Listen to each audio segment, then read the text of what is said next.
ទី2ថ្ងៃទី2ខែ5ឆ្នាំ2026វេលាម៉ោង2កន្លះຂະຫນាតតង់តតឹង25ម៉ែត្របណ្ដោយ30ម៉ែត្រខ្មៅ UV គឺកំពុងតែអ៊ុតមួយទៀងទៀតដើម្បីជូនដល់អតិថិជនចាចុះសម្រាប់ពុកម៉ែបងប្អូនទាំងអស់គ្នាដែលមានតម្រូវការតង់ខ្មៅ UV យកទៅក្រាបបាត់ស្រះធ្វើអាស្តុកទឹកតង់ចិញ្ចឹមត្រីបង្កងបង្គាខ្យងកង្កែបប្រក់ដំបូលរោងផ្សេងបងប្អូនអាចធ្វើការទំនាក់ទំនងមកកាន់ខាងខ្ញុំបានចា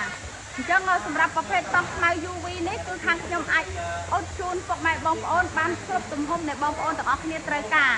ហើយការងាររបស់ខ្ញុំជាទូទៅធ្វើជូនបងប្អូនទាំងអស់គ្នាមួយថ្ងៃរួចអញ្ចឹងបងដែលត្រូវការកំងអាចរុះរាន់កំងបានដោយសារឥឡូវនេះភ្លៀងធ្លាក់ហើយយើងអាចស្តុកទឹកបានសម្រាប់រដូវចាប្រាំងតែឥឡូវគេហៅថាចូលរដូវវស្សាអញ្ចឹងអត់ខ្វះខាតទឹកទេប៉ុន្តែបងទាំងអស់គ្នាមានតម្រូវការក្នុងការស្តុកទឹកចាបងប្អូនអាចប្រើប្រាស់ជាមួយនឹងតង់ខាងខ្ញុំបានហើយផ្នែកខាងមុខគឺប្រភេទតង់រៀងអាងដែលភ្ញៀវកំង